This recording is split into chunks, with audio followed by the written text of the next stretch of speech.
नमस्कार. स्वामी समर्थ अनुभूती या चॅनलमध्ये आपलं मनापासून स्वागत आहे. श्री स्वामी समर्थ. स्वामी भक्त हो. आज एका दादाने आपल्याला अतिशय सुंदर असा अनुभव शेअर केलेला आहे.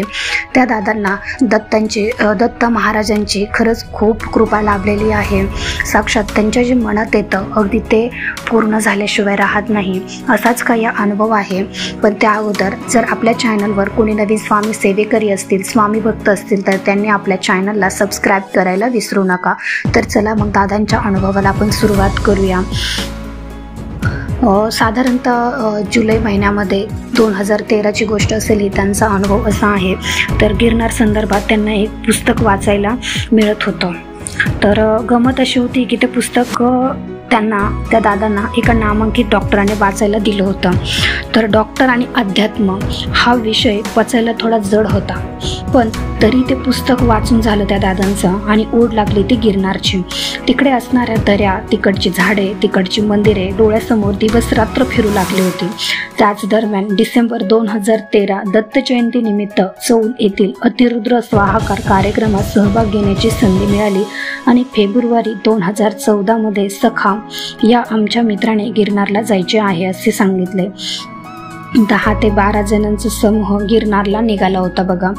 तर तत्पूर्वी महाराजांनी त्या दादांकडून श्री गुरुचरित्र या पवित्र ग्रंथाचे 7 दिवसाचे पारायण करून घेतले होते. ते दादा किती भाग्यवान म्हणावं लागतील की त्यांच्याकडून दत्त महाराजांनी श्री गुरुचरित्र ग्रंथाचं पारायण करून घेतलं होतं. आणि शनिवारी सकाळी पारायण समाप्ती करत रात्रीच्या ट्रेनने ते गिरनारला रवाना झाले. तर मनामध्ये गिरनारची प्रचंड ओढ होती आणि महाराजांनी घडून घेतलेले पारायणाचा प्रसादही. म्हणून की काय, गिरनार पर्वताच्या पहिल्या पायरीवरूनच महाराजांनी दत्त अनुभूती सुरू केली होती. तर एक दिव्य सुगंध कायम आमच्याबरोबर होता.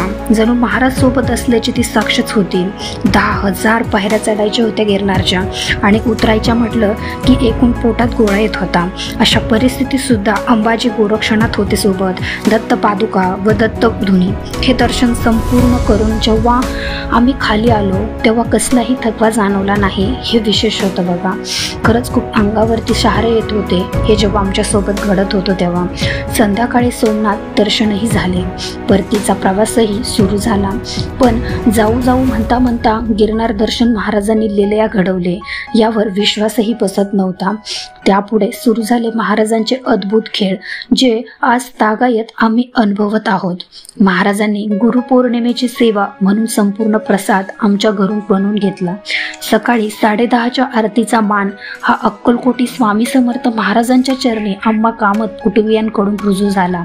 आणि त्या क्षणी माझे मन कुठेतरी माझ्याच घरात अडकले होते.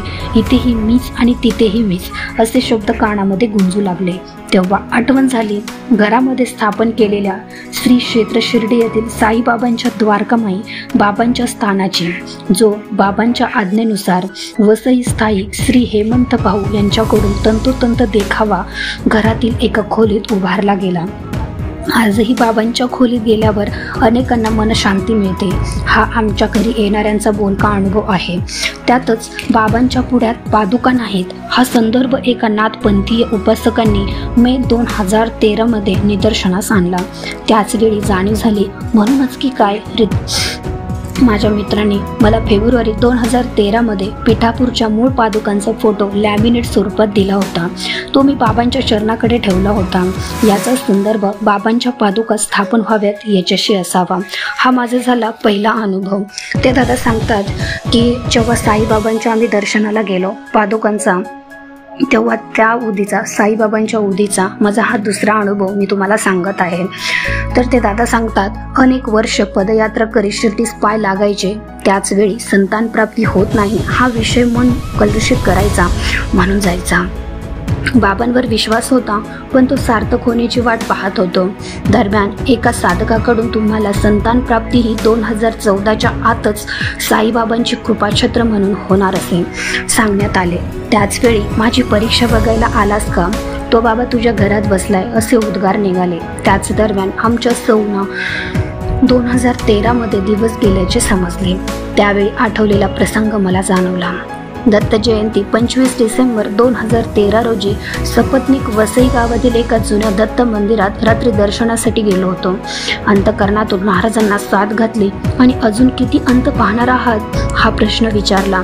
आता तरी अनुभूती द्या, माझ्या घरी पाळणा हलवा. हे वाक्य संपवायच्या आतच महाराजांच्या मस्तकावरील गोंड्याची फुले आपोआप आम्ही उभ्या असलेल्या ठिकाणावरती पुढ्यात आली आणि मन आतुरतेने वाट पाहू लागले. पाठोपाठ फेब्रुवारीच्या पहिल्याच आठवड्यात आनंद वार्ता समजली. एका साई भक्ताकडून असे सांगण्यात आले की शिर्डीत जाऊन द्वारकामाई श्रीफळ ठेवून बाबांना प्रार्थना करा की नैसर्गिक पद्धतीने बाळ व बाळंतीण यांची सुटका व्हावी. त्याप्रमाणे करण्याची माझी इच्छा असताना आपुसकच LIC मध्ये कोणत्या तरी स्पर्धेमध्ये माझे नाव पात्र ठरले व ऑगस्ट 2013 गोकुळाष्टमी दिनी शिर्डीला बाबांच्या दर्शनाला जाणे झाले. द्वारकामाईच्या बाहेर माझ्या उजव्या हातात आत बाबांकडे ठेवण्यासाठी श्रीफळ घेतलेले होते, परंतु कोणालाही आत श्रीफळ नेण्याची परवानगी नव्हती. त्या क्षणी मी उजव्या हातातील श्रीफळ डाव्या हातात घेतले व मंदिरातील सुरक्षा रक्षकाने मला आत सोडले. तेव्हा लक्षात आले की सर्वांचे नारळ सुरक्षा रक्षकाने मुख्य दरवाजापाशी काढून घेतले होते. एकमेव माझ्याच हातात श्रीफळ होते जे मी द्वारकामाईत आत बाबांच्या बसण्याच्या स्थानावर स्वहस्ते बाबांना सांगून ठेवले होते. तर बघा, 7 सप्टेंबर 2013 रोजी शनिवार होता. तर प्रसूती वेदना सुरू असताना प्रचंड प्रयत्न करूनही नैसर्गिक रीतीने बाळाचा जन्म होतोय, असे की बाळाचा जन्म होतोय की नाही याचा डॉक्टरसहित आम्हाला प्रश्न पडला होता. त्याचवेळी आमच्या सौंनी अजून मी कळा सोसू शकत नाही, माझी सहनशक्ती संपली असे डॉक्टरांना सांगितले व डॉक्टरांनी आपण ऑपरेट करूया का असे विचारले, पण ऑपरेशन थिएटर रिकामी नसल्यामुळे वाट पाहावी लागणार असे डॉक्टर म्हणाले. जवळच साई मंदिर होते. काही निर्णय घेण्याआधी बाबांचे दर्शन घडावे ही तीव्र इच्छा मनात घोळमळत होती. घर करून होते. माझे पाय आपोआपच तिथे वळले. त्याचवेळी दुपारची मध्यान्ह आरती 12ची सुरू होती आणि समोर एक प्रसंग दिसायला लागला. साई सतचरित्रात उल्लेख असल्याप्रमाणे चांदोरकर यांच्या मुलीच्या प्रसूतीच्या वेळी बाबांनी घोडागाडीतून स्वतः उदी आणून दिली होती व तिची प्रसूती निर्भयपणे पार पडली होती. आरती संपली. हातात बाबांची उदी होती. बाबांना विनंती केली, आता ही उदी आणि तुम्ही काय अनुभव द्यायचा आहे तो द्या असे म्हणून दुपारी 12 ते 40च्या आसपास हॉस्पिटलमध्ये येऊन आमच्या सौभाग्यवतींना ती उदी लावली व खाण्यास दिली. पुढे बाबांनी साक्षात्कार दाखवलाच. बरोबर 1 वाजता नैसर्गिक प्रसूती झाली आणि आम्हाला पुत्र रत्नाचा लाभ झाला. तर दुपारी बरोबर 12 वाजता आमच्या सौभाग्यवतीने हाक मारली व तुमच्यासाठी फोन आहे असे सांगितले. सहसा त्यांच्या मोबाईलवर माझ्यासाठी फोन नसतात. कोणाचा आहे हे विचारल्यावर त्यांच्या मित्रांनी आहे हे समजले. काय रे, माझ्या फोनवर करायचा ना अशी विचारणा केल्यानंतर बराच वेळ झाला पण तुमचा संपर्क होत नव्हता म्हणून बहिणीने संपर्क केला असे उत्तर दिले आणि पुढचे वाक्य ऐकून मन अगदी स्तब्ध झाले. कारण आता 12 वाजले आहेत. 2 वाजता वसईतून निघायचे व 3 वाजता बोरुली येथून गिरनारला निघायचे आहे. तुम्ही येणार का? कोणत्याही क्षणाचा विचार न करता मी हो म्हणालो आणि त्यांनी मित्रांचा फोन ठेवून दिला. त्यानंतर मात्र डोक्यात अनेक प्रश्नांचे जणू वादळच आले. कारण मित्र आणि मी असे गिरनारला आजपर्यंत 5 वेळा गेलो, तेही इतर मित्र बरोबर असताना. कमीत कमी आम्ही 8 जण असायचो. निदान 15 दिवस अगोदर तरी आमचे ठरायचे. आज अचानक तातडीने गिरनारला जाण्याची ही पहिलीच वेळ. अजूनही कोणी आहे का बरोबर? इथून कसे जाणार? नक्की इतकी घाई काम? असे एकाना अनेक प्रश्न डोक्यात गोंधळ घालत होते. शेवटी दुपारी 2 वाजता मी वसई स्टेशन येथे मित्राला भेटलो. त्यावेळी तिथे रितेशची म्हणजेच माझ्या मित्राची पत्नी रोहिणी देखील होती. काय झाले हे विचारताना रोहिणी म्हणाली, गिरनारला जाण्याचं खूप बसले डोक्यात. आम्ही काहीही न बोलता बोरिवलीकडेच रवाना झालो. रोहिणी दहिसरला तिच्या माहेरी गेली आणि आम्ही गिरनारच्या दिशेने पहिले पाऊल उचलण्याच्या दृष्टीने बोरिवली येथील नॅशनल पार्क समोरील जुनागडकडे जाणाऱ्या बसचा वेध घेतला. आमचे बुकिंग त्या क्षणी पक्के झाले. तेव्हा समजले इतर कोणीही नाही, फक्त मित्र आणि मीच गिरनारला निघतोय. डोक्यामध्ये प्रचंड गोंधळ होता. मित्राला विचारले, अचानक का, काय झाले? पण त्यानेही सहजच म्हणत उत्तर टाळले. मला तिथेच बसून तो कुठेतरी निघून गेला. साधारण अर्ध्या तासाने जेव्हा तो परत आला तेव्हा त्याच्या हातात पुरणपोळी, पेढे नैवेद्य म्हणून दाखवायला घेतले होते. 17 एप्रिल 2016 रोजी सकाळी 11:30 वाजता आम्ही जुनागडला पोहोचलो. संपूर्ण दिवस आराम करून उत्तरात्री साधारण 12:30 वाजता गिरनार पर्वत चढण्यास आम्ही सुरुवात केली. इतर वेळेला 7 ते 8 जणांबरोबर जाण्याची सवय असल्यामुळे कधी काही वाटले नाही, पण आज पहिल्या पायरीवर डोके टेकून पुढे चालायला सुरुवात केली आणि कुठेतरी मनात धस्त झाले. महाराज, तुम्हीच बघून घ्या, असे मी मनात म्हटले आणि पुढे सरकलो. साधारण 25 ते 30 पायऱ्या आम्ही दोघे चढले असो तेवढ्यात तिथेच थांबून रितेशने मला काही सांगायला सुरुवात केली. आनंद भाऊ, मला तुमच्यापासून काही लपवायचे नाही, जे आहे ते स्पष्ट सांगतो. हे शब्द ऐकल्यावर मनाची भीती अजूनच वाढली आणि त्यापुढे जे कळले त्यानंतर अक्षरशः अंगावर काटा उभा राहिला. त्याच्या म्हणण्यानुसार आम्ही घरातून निघायच्या 4 दिवस अगोदरपासून त्याला एक दृष्टांत समोर दिसत होता. अंदाजे 6.25 फूट उंच व्याघ्र गिरनारच्या पायऱ्या चढत असताना मित्राच्या समोर आला आणि त्याने त्याचे पुढचे दोन्ही पाय मित्राच्या खांद्यावर ठेवले. तसेच त्यांचे संपूर्ण डोके त्या व्याघ्राच्या मुखात होते. व्याघ्राच्या मुखातील खालचे सुळे मित्राच्या हनुवटी खालच्या भागावर तर वरचे सुळे मानेच्या मागच्या भागावर असे होते. यात कुठेही त्रास नव्हता. अतिशय प्रेमाने तो व्याघ्र लाड करीत आहे. जणू काही दत्त महाराज व्याघ्र रूपाने समोर उभे टाकले आहेत असे त्याला जाणवले. जरी हा दृष्टांत असला तरीही त्या व्याघ्राच्या तोंडातील उग्र वास हा मित्राच्या डोक्यात बसला होता. 18 एप्रिल 2016 रोजी जन्मदिनाच्या निमित्ताने रितेशने म्हणजेच मित्राने गुरु शिखरावरील दत्त पादुकांचे दर्शन घ्यावे ही महाराजांची इच्छा होती. इतके सगळे ऐकल्यानंतर एक गोष्ट पक्की समजली होती की आज गिरनारचे दर्शन साक्षात घडणार ही काळ्या दगडावरची रेघ आहे. त्यावेळेस आम्ही दोघांनी तिथेच महाराजांना विनंती केली, महाराज, आम्ही अजाण आहोत. आम्ही तुम्हाला इतर कोणत्याही रूपात ओळखू शकत नाही. तुमचे साक्षात स्वरूप आम्हाला माहीतच नाही. परंतु जो दृष्टांत तुम्ही दिला त्याप्रमाणे व्याघ्र रूपात दर्शन घेण्याची आमची मानसिकता नाही. ते रूप आठवले तरी तुम्ही आहात हे माहीत असून सुद्धा खूप भीती वाटते. सगुण रूपाने सौम्य रूपात दर्शन द्यावे ही विनंती. त्यानंतर रितेशने काही प्रश्न तयार केले. त्यांची उत्तरे फक्त महाराज देऊ शकतील असे आमचे ठरले. जरी महाराज कोणत्याही रूपाने समोर आले तरी मी हे प्रश्न विचारणारच हे त्यांनी ठामपणे सांगितले. इतके सर्व झाल्यावर आम्ही चढायला पुन्हा सुरुवात केली. परंतु महाराजांनी दिलेला दृष्टांत तो खोटा कसा ठरणार बरं? म्हणूनच की काय, अंदाजे 1200 पायऱ्यांच्या आसपास 4 पायांचे जनावर आजूबाजूला असल्याचा भास होऊ लागला. इतकेच नाही तर एक निर्मनुष्य ठिकाणावर श्वापदाचा मूत्र विसर्जन करण्याचा आवाजही आम्ही ऐकला. काही अंतर पुढे गेल्यानंतर एक बंद असलेल्या टपरीच्या हातून मला वाघाचा पंजा स्पष्ट जाणवला. त्यावेळी मी मित्राला तसे सांगितले. त्याने मागे पाहिले आणि संपूर्ण पंजाचे दर्शन त्याला झाले. घाबरून आम्ही दोघांनी तिथून पळ काढला आणि त्यावेळेस इतका वेळ आजूबाजूला असलेला वावर हा व्याघ्राचाच होता हे रितेशने कबूल केले. कशावरून असे विचारता त्याने झालेल्या दृष्टांताची आठवण करून दिली आणि जो उग्र दर्प त्याला दृष्टांतात झाला होता तोच दर्प त्याला प्रत्यक्षात जाणवला हे समजले. त्यानंतर मात्र आम्हाला कसलीही भीती वाटली नाही आणि अगदी आरामात पहाटे 5 वाजता आम्ही गुरु शिखरावर पोहोचलो. त्यावेळेस देऊळ बंद होते, परंतु पुजारी आतमध्ये पूजा करत होते. 5:30 वाजता मंदिर दर्शनासाठी उघडण्यात आले. तिथे कार्यरत असणाऱ्या सुरक्षा रक्षकाने सांगितले, बाजूलाच असलेल्या कालभैरवाच्या स्थानाशेजारी त्याच्या मित्राने त्याच्या ठिय्या मांडला व संक्षिप्त गुरुचरित्र वाचण्यास सुरुवात केली. त्याचा पहिला अध्याय संपूर्ण झाला आणि गाभाऱ्यात बसलेल्या श्वानराजाने आपले स्थान हलवले. अगदी विचित्र पद्धतीने मार्ग काढून श्वानराजे मित्राच्या पुढे आले आणि त्या क्षणी रितेशने आणलेली पुरणपोळी श्वानास नैवेद्य म्हणून दाखवली आणि त्याने ती ग्रहण केली. त्यानंतर मात्र तो श्वान पुन्हा पादुकांजवळ जाऊन बसला. 5:30 वाजता पादुका दर्शन झाले आणि महाराजांनी प्रसाद कसा ग्रहण केला हे मला पुन्हा आठवले. कारण रितेशने सुरक्षा रक्षकाच्या हातात प्रसादाचे पेढे व पुरणपोळी देऊ केली होती. आरतीनंतर नैवेद्य दाखवा म्हणून, परंतु तिथे उपस्थित पुजाऱ्याने ते नाकारले व नंतर तुम्ही आत याल तेव्हा द्या असे सांगितले. त्यावर महाराज, तुम्ही पुरणपोळी मागितली म्हणून मी आणली. आता सगुण रूपाने तुम्हीच येऊन माझ्या हस्ते पुरणपोळी ग्रहण करा असे मित्राने विनवले होते. महाराजांनी ही इच्छा श्वान सुखरूपाने पूर्ण केली याचा आम्हाला आनंद होता. दर्शन झाल्यानंतर जिथे 2 मिनिटांपेक्षा जास्त उभे राहायला मिळत नाही तिथे पुजाऱ्यांच्या परवानगीने आम्हाला तब्बल अर्धा तास महाराजांची सेवा करण्याची संधी मिळाली. आम्ही सिद्धमंगल स्तोत्र, नरसिंह अष्टक व घोरकष्टोत्तरण स्तोत्र 7 वेळा म्हटले व काही वेळ नामस्मरणही केले. त्यानंतर दोन्हीकडे येऊन सोमवारी प्रज्वलित असणाऱ्या दोन्हीचे दर्शन आम्हाला झाले. महाराजांचे आशीर्वाद घेऊन आम्ही गोरक्ष शिखराकडे प्रयाण केले.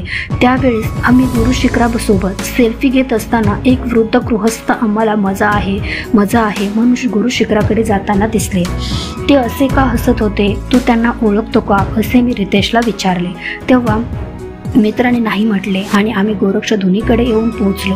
8 वाजता गोरक्ष धुनीचे दर्शन घेऊन 9 वाजेपर्यंत आम्ही तिथे समोर असलेल्या महंतांकडे थांबलो होतो. एप्रिलचा महिना असल्या कारणाने प्रचंड उन्हाळा होता म्हणून 12च्या अगोदर महाराजांनी खाली उतरावी अशी आम्हा प्रार्थना चढतानाच केली होती. इतर वेळी खाली उतरण्यासाठी आम्हाला 5 ते 6 तास लागत होते. तो अंदाज घेऊन 9 वाजता आम्ही खाली उतरण्यास निघालो. मी 10 पावले पुढे झालो असेल त्या क्षणी एक व्यक्ती त्या महतांच्या खोलीत शिरली आणि रितेशला कुठून आलास असे विचारले. मित्रही माझ्या मागोमाग बाहेर निघत असल्याने दरवाजातून त्याने बोरवली असे उत्तर दिले. त्यावर हेच अपेक्षित होते असे प्रत्युत्तर आले. वसई बोलला असता तर फसला असतास असे ते म्हणाले. खाली उतरायला निघालेल्या हा कोणाशीही बोलतोय म्हणून मी मागे वळालो आणि समोर असलेली व्यक्ती मगाशी मजा आहे म्हणून आमची मजा घेणारे आजोबा होते हे मला आठवले. त्याच वेळी आपण कोण, कुठून आलात असा प्रश्नांचा भडीमार त्यांच्यावर रितेशने सुरू केला. तो म्हणजे मी आणि मी म्हणजे तो असे गुरु शिखरांकडे बोट दाखवीत त्यांनी प्रत्युत्तर दिले. मला तुम्हाला नमस्कार करायचा आहे असे जेव्हा त्यांना रितेशने सांगितले त्यावर वर केलेला नमस्कार मला पोचला असे प्रत्युत्तर मिळाले. त्यावेळेस रितेशचे डोळे पाणावले होते आणि कंठांचे जड स्वरूप जाणवत होते. मी बापडा हे सर्व काय चालले आहे हे बघत उभा होतो. हे कोण असे विचारल्यावर साक्षात बाप समोर आहे असे प्रत्युत्तर मिळाले. त्या क्षणी 11 वेळा गिरनारवारी कर असा आदेश आला आणि हाच निरोप पोहोचवण्यासाठी मी इथे आलो असे त्यांनी सांगितले. मित्रा त्यांना प्रसादाचा पेढा देऊ का असे विचारले असता माझा महाप्रसाद मी अन्नपूर्णेकडे घेतला, आता पुन्हा घेणार नाही असे सांगितले. त्यावर मी जमेल तसे करीन, कधीही करीन, चालेल का असे मित्र म्हणाला. नित्य नेमाने पौर्णिमेलाच असे जमणार नाही. यावर महाराजांनी जसे जमेल तसे, जेव्हा जमेल तेव्हा आणि तुला वाटेल तेव्हा कर, पण 11 वाऱ्या पूर्ण कर असे सांगितले. तू कसेही केलेस तरी ते आम्हाला पोहोचणार, आम्हाला ते मान्य आहे असे महाराज म्हणाले. इतके सगळे होत असताना तिकडे असणारे महंत त्या क्षणाला तिथे नव्हतेच. महाराज येण्या अगोदर त्यांनी खोली खाली करून घेतली होती. आशीर्वाद असावे असे रितेशने मागितल्यावर असेल तिथे म्हणशील तेव्हा कधीही कुठेही आम्ही कायम तुझ्या पाठीशी आहोत असे उद्गार महाराजांच्या तोंडून निघाले.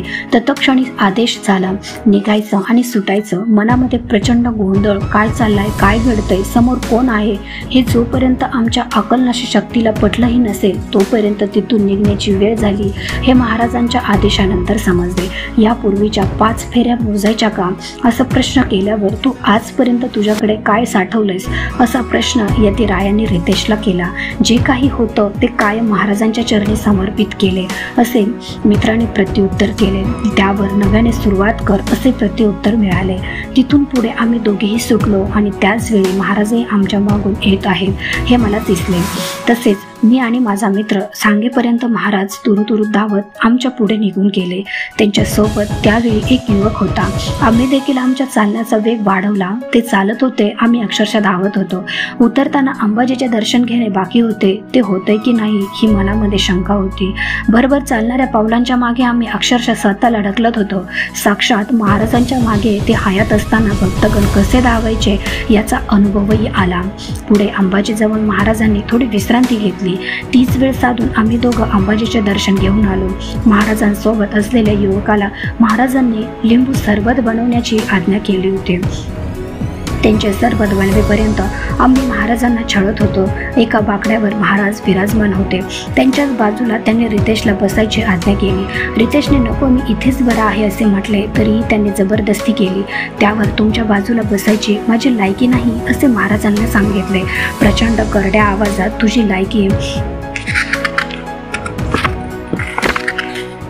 तुझी तुझी लायकी ठरवणारा तू कोण?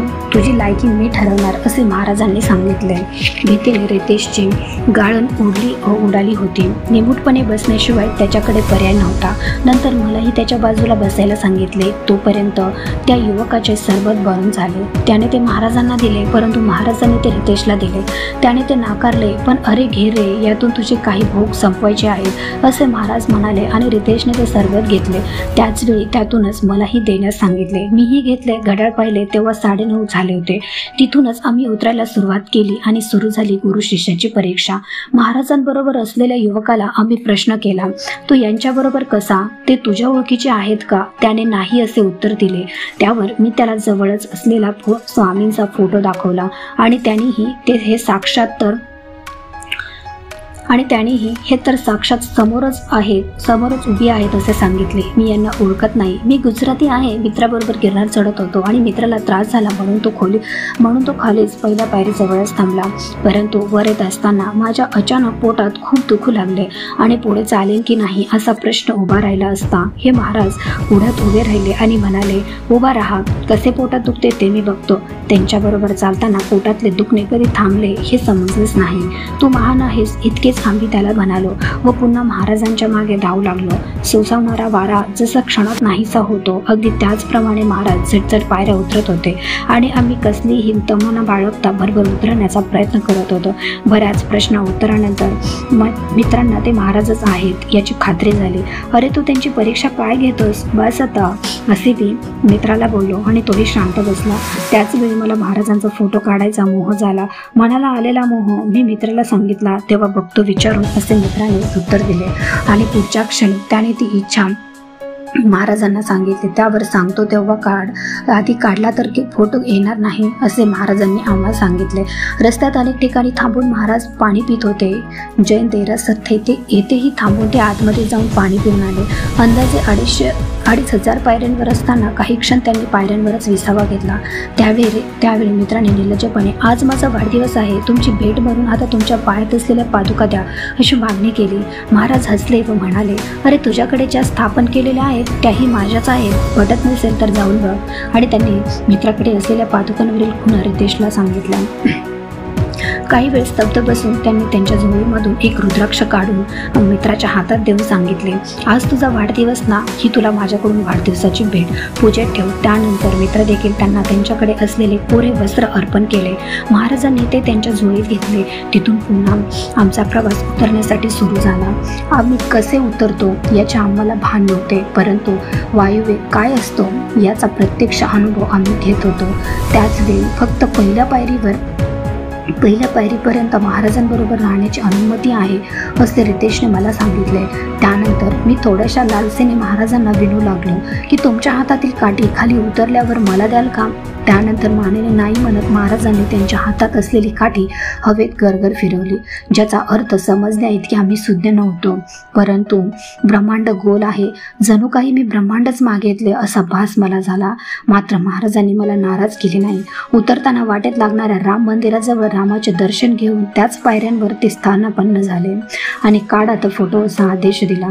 त्यांच्याबरोबर असलेल्या युवकाने SLR कॅमेरा आणला होता, त्यातून काही फोटो आम्ही घेतले. तसेच आमच्या वैयक्तिक मोबाईलमध्ये सुद्धा इथे रूप सजवण्याचा प्रयत्न केला आणि तो क्षण आजही मला हवासा वाटतो. जशाच्या तशा समोर उभा राहतो. 1000 पायऱ्या बाकी असताना पुन्हा कधी भेटणार असा प्रश्न विचारलाच असता. योग्य वेळ आली की भेटू असे उत्तर मिळाले. त्याचबरोबर चला पटापट उतरा, 12च्या अगोदर खाली आणण्याचे वचन मी दिले आहे. तसेच तुझ्यासारखा एक घोळा माझी वाट बघतोय असे महाराज म्हणाले. त्या क्षणी पायऱ्या चढताना आम्ही महाराजांना केलेली विनंती आठवली आणि आम्ही 12च्या अगोदर खाली उतरणार यावर शिक्कामोर्तब झाले. आम्ही तिघेही मागे आणि महाराज पुढे असे ते दृश्य आयुष्यात विसरू शकत नाही. आजही गिरनारवरून खाली उतरताना तो प्रत्यक्ष क्षण आठवतो आणि आपोआपच पाय धावू लागतात. दुपारी 11 वाजता आम्ही पहिल्या पायरीपर्यंत पोहोचलो आणि महाराजांनी याच्या पुढे तुम्ही माझ्या मागे यायचे नाही हे लक्षात आहे ना असे बजावले. आम्ही दोघांनीही होकारार्थी माना हलवल्या. 11 वाऱ्या पूर्ण करा आदेश त्यांनी रितेशला म्हणजेच मित्राला दिला. तेव्हा मी देखील करू काम असे त्यांना विचारले होते. त्यावेळेस राशील ना बरोबर?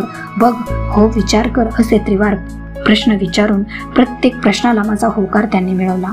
3दा हो म्हणून जणू त्यांनी माझा करारनामाच केला. मला हे मित्रांबरोबर 11 वाऱ्या करण्याची अनुमती मिळाली. तो अनुभव प्रत्यक्ष रूप घेता येणार म्हणून माझ्याकडे शब्दच नाहीत. खाली पहिल्या पायरीवर महाराजांसोबत असलेल्या युवकाचा तो मित्र वाट पाहत होता. त्याला भेटून त्याचा आमचा निरोप घेऊन महाराज निघत होते. आम्ही नमस्कार करण्यासाठी पुढे झालो असता त्यांनी पायाला स्पर्श करू दिला नाही. मी पायांवर डोके ठेवण्याची अनुमती मागितली असता त्यांनी चक्क नकार दिला आणि ते हवेच्या वेगाने सरसर करत मुख्य असता त्यांनी चक्क नकार दिला. मुख्य द्वाराकडून पुढे जात आमच्या डोळ्यासमोरून ओझरते झाले. त्यांची आज्ञा असल्यामुळे आम्ही ते यतिराज फक्त दुरून पाहत होतो आणि असा सुरू झाला आमचा नवीन अध्यात्म परीक्षेचा अनुभव. तर बघा स्वामी भक्त हो, खरंच या दादांचा अगणित असा अनुभव आहे दत्त महाराजांचा. खरंच त्यांच्यासोबत देव चालत होते. देवानेच त्यांना गिरनार पर्वतावर नेले, उतरले आणि अगदी अनुभवही दिले. तर ह्या दादांचा अनुभव तुम्हाला कसा वाटला मला कमेंट करून नक्की सांगा. आवडला असेल तर आपल्या चॅनलला लाईक, शेअर आणि सबस्क्राईब करायला विसरू नका. तर भेटूया अशाच एका नवीन अनुभवासोबत. तोपर्यंत सर्वांना श्री स्वामी समर्थ. धन्यवाद.